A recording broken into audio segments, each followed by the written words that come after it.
How you doing? It's Siwoo James from New York Martial Arts Academy, and today we're going to discuss the push shuffle back. So let me show it first. I'm in my fighting position here. Guy's coming after my head. I'm driving off my lead foot while leaning my head back. I'm keeping my chin tucked, my shoulders high. And last part of it is I just move my feet. So I'm here. I move my feet. I move my feet back, right? Basic in and out motion, but super important, especially when you don't know exactly what the guy's throwing at you yet, right? So let's show you some drills, how to put this together with your offense first and foremost. So I come in on that straight lead. He fires back, I go.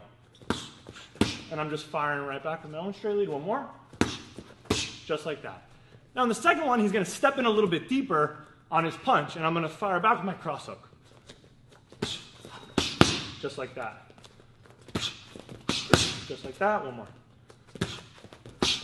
Cool. The last variation on this is, instead of pushing back, I'm going to push off to the side, and you're going to see it's going to create an angle for me on the next part of the counter. So I fire, just catch it. Bang, he fires his right, I sidestep, fire my cross right over the top. So again, I fire, he goes, and I'm firing my cross right over. So it doesn't matter how hard or how fast he's pushing, that sidestep gets me on the angle a lot easier sometimes.